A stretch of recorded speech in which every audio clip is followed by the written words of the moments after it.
Hey guys, welcome to my channel. I am Jagriti. तो आज मैं करवाने वाली हूँ kinetic theory of gases and thermodynamics के कुछ questions.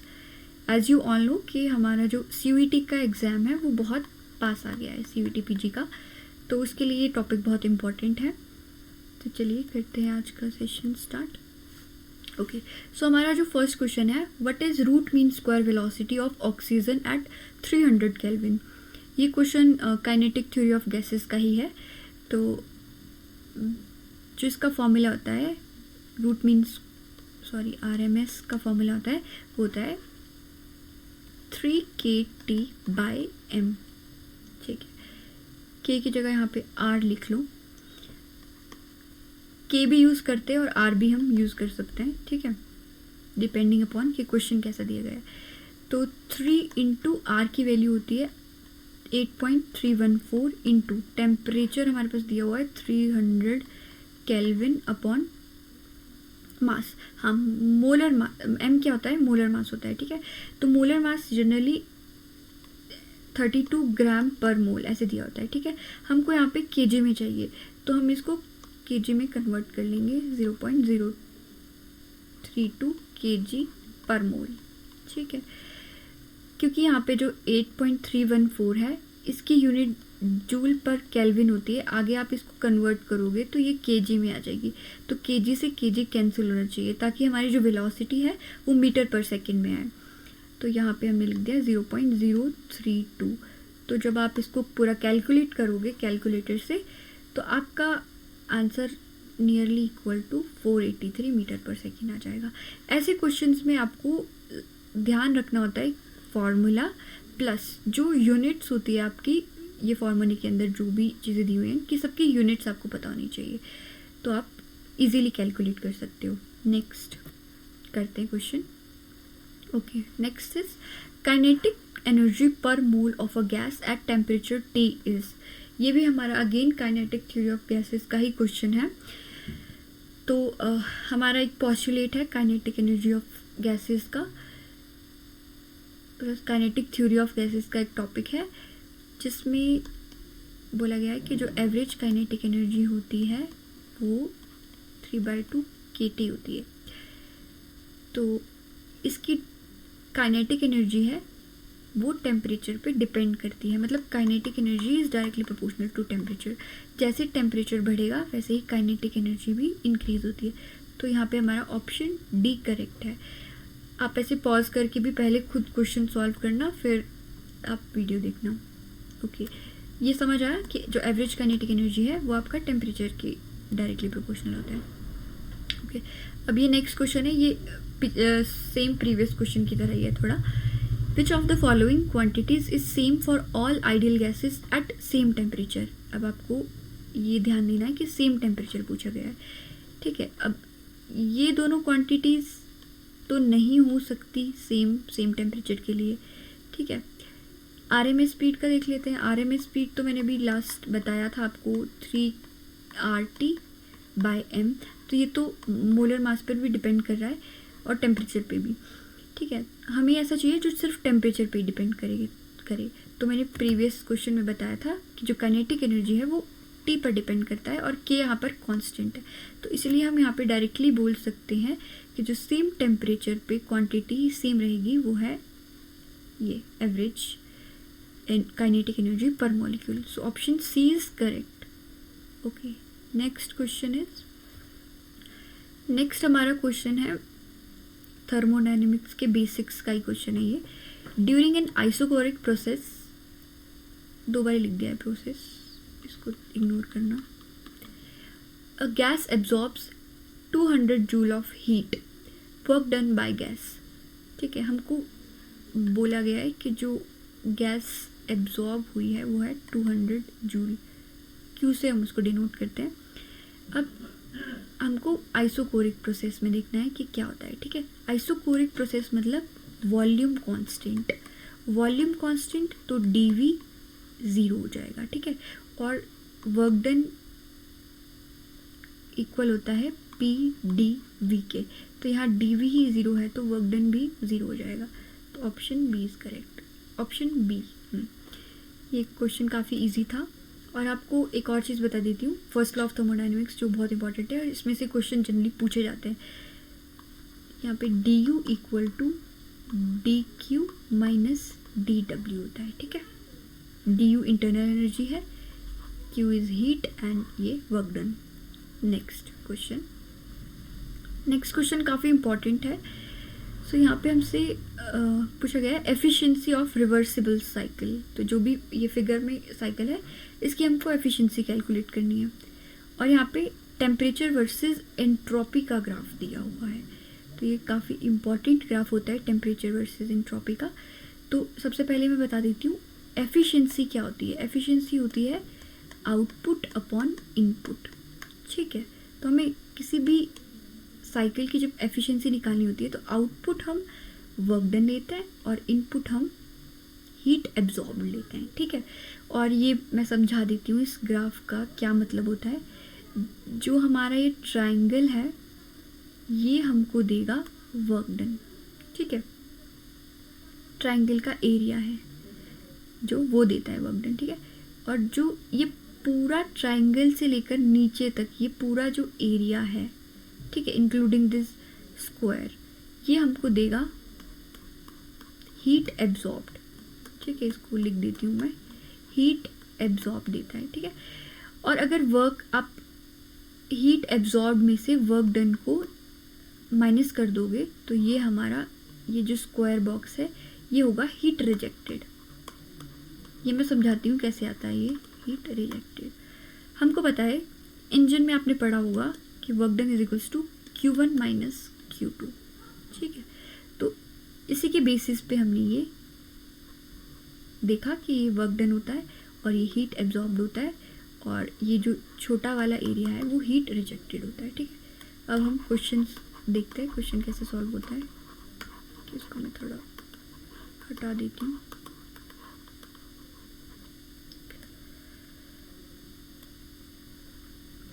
Okay, so work done मैंने बताया आपको कि वर्क डन क्या होता है, ट्रायंगल के अंदर का जो एरिया है, ठीक है। तो वर्क डन हम कैसे निकाल सकते हैं। वर्क डन होता है ट्रायंगल ऑफ एरिया होता है half of base into height. तो इसका जो बेस है वो यहाँ से लेके यहाँ तक है, यानी S0 और हाइट T0 से 2T0 यानी T0, ठीक है। ये आ गया T0 S0 डिवाइडेड बाय 2, ठीक है। अब हम हीट एब्जॉर्ब देख लेते हैं। हीट एब्जॉर्ब मतलब ये पूरा एरिया, ट्रायंगल का भी एरिया और स्क्वायर का भी एरिया। ट्रायंगल का एरिया तो हमने पहले से कैलकुलेट कर लिया है, अब हम इसमें स्क्वायर का एरिया ऐड करेंगे।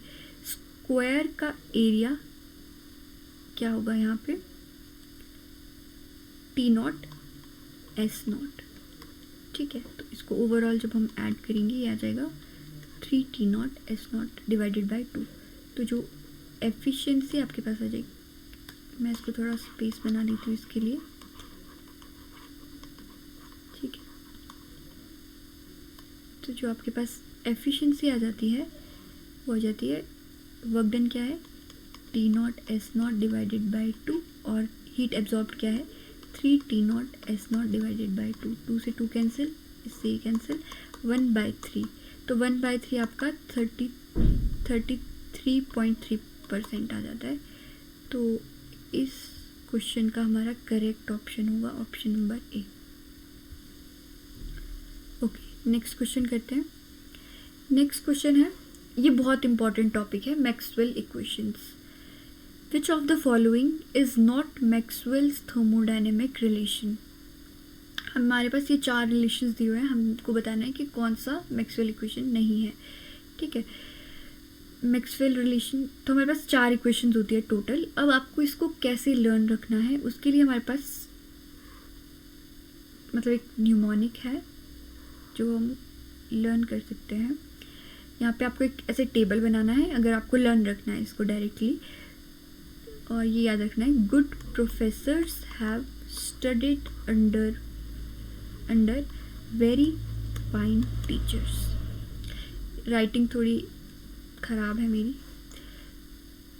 गुड प्रोफेसर्स हैव हाँ, ठीक है। तो ये आपका टेबल बन गया। अब आपको जैसे 4 इक्वेशन यहाँ से निकालनी है। तो हम क्या करेंगे, जैसे स्टार्ट हम यहाँ से कर सकते हैं, जैसे टॉप टू बॉटम आए, ठीक है, और इसके बिल्कुल सामने वाले में भी हम टॉप टू बॉटम आए, ठीक है। अब यहाँ पे partial derivative of temperature del V equal to इसके इक्वल हो जाएगा ये, ठीक है, del P by del S, okay. और जैसे आपने ये टी टू वी गया तो टी के डायगनली आपने देखना है, एग्जैक्ट डायगनल पे आपका एस है, मतलब एंट्रोपी, यानी एट कांस्टेंट एंट्रोपी, और पी के एग्जैक्ट डायगनल पे आपका वी है, तो मतलब एट कांस्टेंट वॉल्यूम, ठीक है। तो ऐसे ही आपको यहाँ से अगर आप राइट टू लेफ़्ट जाओगे तो नीचे भी आपको राइट टू लेफ़्ट जाना है, तो इस यहाँ से भी आपका एक रिलेशन आएगा, और फिर यहाँ से लेफ़्ट टू राइट भी जा सकते हो, और यहाँ पे भी बॉटम टू टॉप जा सकते हो। तो ऐसे आपको 4 इक्वेशंस यहाँ पे मिल जाएगी, ठीक है। और एक और चीज़ में ध्यान रखने वाली होती है, क्या अगर प्रेशर और एंट्रोपी साथ आ जाए कभी, तो आपने एक नेगेटिव साइन लगा देना है। जैसे यहाँ पे प्रेशर और एंट्रोपी, तो आपको एक नेगेटिव साइन लगाना पड़ेगा। तो आप ऐसे चेक कर लेना इसमें से कौन कौन सी सही है इक्वेशंस, ठीक है। आई थिंक ऑलमोस्ट इसमें से सारी ही सही है। तो इस क्वेश्चन को हम ऐसे मॉडिफाई कर सकते हैं, which of the following is Maxwell thermodynamic relation. तो इसमें ऑप्शन, सारे ही ऑप्शन करेक्ट हो जाएंगे, ए बी सी डी, ठीक है। नेक्स्ट है हमारा अरेंज, ये हमारा काइनेटिक थ्योरी ऑफ गैसेस का क्वेश्चन है। Arrange the following gases for ascending order of Cp by Cv, ठीक है। Cp बाय Cv के बारे में मैं थोड़ा बता देती हूँ, ओवरव्यू। तो gamma equal to Cp by Cv होता है, ठीक है। ये होता है specific heat at constant pressure, और Cv होता है specific heat at constant volume, ठीक है। तो Cv का आपको फॉर्मूला याद रखना है, Cv is equals to Fr/2। F यहाँ पे डिग्री ऑफ फ्रीडम है और R आपका गैस कांस्टेंट है, ठीक है। तो यहाँ से आप Cv निकाल सकते हो। देन Cp कैसे निकालोगे? Cp निकालोगे आप, Cp का एक बहुत फेमस रिलेशन है Cp Cv का, वो है Cp minus Cv is equals to R। तो यहाँ से Cp आप निकाल सकते हो R प्लस Cv। ये 2 रिलेशन आपको याद रखने हैं, बहुत इंपॉर्टेंट है, ठीक है। अब जैसे आपको इसको असेंडिंग ऑर्डर में लगाना है, तो हम पहले इसका देखेंगे, ठीक है। इसमें अब ये हमारी एक मोनोटॉमिक गैस है, ठीक है। तो मोनोटॉमिक गैस के लिए जो डिग्री ऑफ फ्रीडम होता है वो होता है 3, ठीक है। डिग्री ऑफ फ्रीडम का फॉर्मूला अभी आपको बता देती हूँ। डिग्री ऑफ फ्रीडम का फॉर्मूला होता है 3n-c, c है ये, सॉरी, n यहाँ पे नंबर ऑफ पार्टिकल्स है और c यहाँ पे कंस्ट्रेंट्स है। कंस्ट्रेंट्स क्या होता है मैं समझाती हूँ अभी। n हमारा नंबर ऑफ पार्टिकल है, ठीक है। तो डिग्री ऑफ फ्रीडम, जैसे ये मोनोटॉमिक गैस है, तो यहाँ पे नंबर ऑफ पार्टिकल कितने हो गए? 1 हो गए, ठीक है। 3 × 1 माइनस कंस्ट्रेंट इसमें नहीं है। कंस्ट्रेंट होते हैं अगर डायटोमिक मॉलिक्यूल हो तो वो ऐसे बॉन्डेड होते हैं एक दूसरे से, तो यहाँ पे एक कंस्ट्रेंट आ जाएगा, ठीक है। और जैसे अगर ट्रायटोमिक मॉलिक्यूल हो तो वो यहाँ पे 2 कंस्ट्रेंट आ जाते हैं, ठीक है। तो यहाँ पे बेसिकली डिग्री ऑफ फ्रीडम आपकी 3 आ गई, तो आप Cv यहाँ से कैलकुलेट करोगे 3R/2, ठीक है। और फिर Cp इस रिलेशन से R प्लस, ये राइटिंग मेरी बड़ी ख़राब हो रही है, मैं थोड़ा इसको अच्छे से लिखने की कोशिश करती हूँ। तो Cp क्या आ गया हमारा? R प्लस 3R/2, ये हमारा आ जाएगा 5R/2, ठीक है। अब आप इन दोनों की रेशियो लोगे तो आपका कुछ आंसर आएगा, ठीक है। मैं इसको इसमें सॉल्व करवा सकती हूँ पर फिर वीडियो बहुत लंबी चल जाएगी, इसलिए मैं इसको सॉल्व नहीं करवा रही। मैंने एक ओवरऑल आइडिया दे दिया आपको, ठीक है, कि आपको इसकी निकालनी है। अब देखो ये जो नियॉन है, ठीक है, इसकी और आर्गन की सेम होगी क्योंकि ये दोनों मोनोअटॉमिक है ना, तो इसलिए। अब H2 की मैं करके दिखा देती हूँ आपको, ताकि आपको थोड़ा समझ आ जाए कि H2 की मतलब डायटोमिक की कैसे करते हैं। कैलकुलेट Cp और Cv की वैल्यू, ठीक है। Cv देख लेते हैं इसके लिए। तो इसमें डिग्री ऑफ फ्रीडम क्या हो जाएगा, 3 इंटू नंबर ऑफ पार्टिकल्स कितने हैं इसमें, 2, कंस्ट्रेंट 1 है, तो 3 2 = 6 -1 इज 5, तो यहाँ पे डिग्री ऑफ फ्रीडम 5 हो गया, तो हो गया 5r/2, ठीक है। और Cp क्या हो जाएगा फिर इसके लिए, Cp हो जाएगा r + 5r/2, तो इसको कैलकुलेट करोगे तो ये आ जाएगा 7r/2, और इसकी रेशो भी आप देख सकते हो, ठीक है। और इसको असेंडिंग ऑर्डर में लगाना है, मतलब जो सबसे कम है वो पहले, फिर उससे ज़्यादा, फिर उससे ज़्यादा, फिर जो सबसे ज़्यादा है, इस तरीके से, ठीक है। इसका ऑप्शन डी करेक्ट है। Okay, next question. If the temperature of the source is increased, the efficiency of Carnot engine. ठीक है, हमसे efficiency के बारे में पूछा गया है, ठीक है।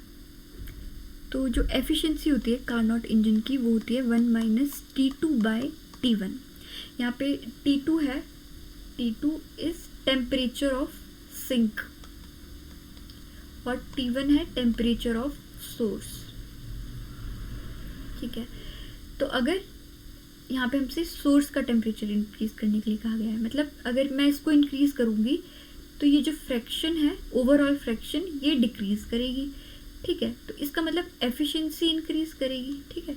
एफिशिएंसी हमारी 0 से लेके 1 तक होती है, इसको याद रखना।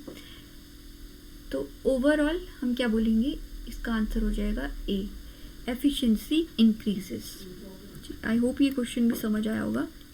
नेक्स्ट, ये हमारा लास्ट क्वेश्चन है और काफ़ी ज़्यादा इम्पोर्टेंट क्वेश्चन भी, ठीक है। तो the ratio of slope of isothermal curve to slope of adiabatic curve is equal to, ठीक है। स्लोप, अब देखिए स्लोप क्या होता है, मतलब स्लोप तो आपको पता होगा, पर इसमें स्लोप ऑफ आइसोथर्मल कर्व क्या है और स्लोप ऑफ एडियाबैटिक कर्व क्या है, ठीक है। ये प्रेशर वर्सेस वॉल्यूम का ग्राफ है, ठीक है।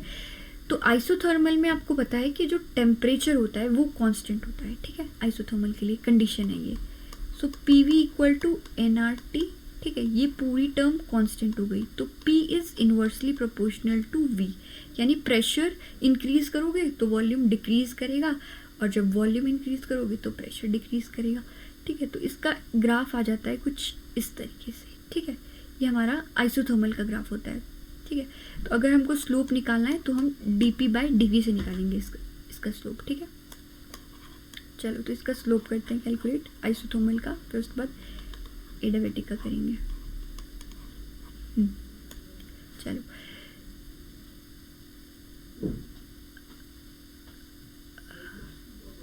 ठीक है। तो हमको कैलकुलेट करना है P वर्सेस V का स्लोप।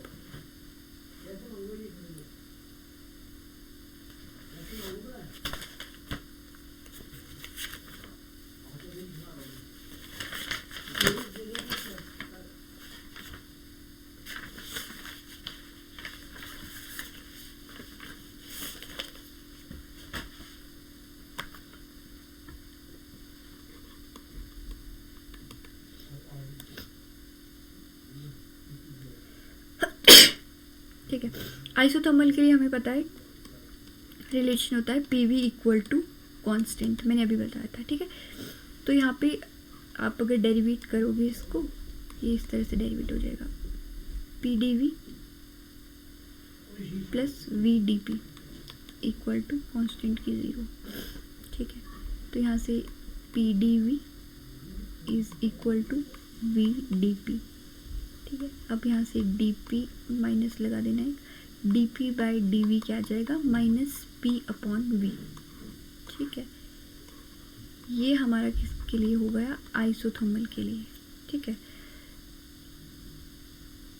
अब हम करेंगे एडियाबैटिक के लिए। एडियाबैटिक के लिए इक्वेशन होती है PV गामा = कांस्टेंट। तो यहाँ से भी हमको dP/dV की ही रेशो चाहिए, ठीक है। ये ही स्लोप देगा हमें, तो इसको भी ऐसे ही डेरिवेट करेंगे जैसे इसको किया था। तो P इंटू, पहले इसको V गामा को कर लेता है, तो gamma V gamma -1 dV + V gamma dP = 0, तो यहाँ से आ जाएगा P gamma V gamma minus 1 D V is equals to minus of V gamma D P. यहाँ से D P by D V की रेशो आ जाएगी gamma P V gamma minus 1 upon V gamma. ठीक है, तो यहाँ से हम लिख सकते हैं D P by D V of adiabatic is equal to gamma, यहाँ एक माइनस साइन और ऐड कर देना, गामा पी अपॉन वी। ठीक है, minus gamma P upon V. ठीक है, तो अब हमको रेशो पूछा है ना, तो पहले तो मैं यहाँ पे जो माइनस पी बाय वी है इसकी जगह मैं ये पुट कर दूंगी D P by D V of isothermal. ठीक है, तो यहाँ पे मैं लिखती हूँ D P by D V of adiabatic is equal to gamma D P by D V of isothermal. ठीक है, अब मैं इसको यहाँ नीचे ले जाऊंगी तो यहाँ पे 1 अपॉन गामा करेक्ट ऑप्शन होगा इसका। या so that's it for the video. ये हमारा लास्ट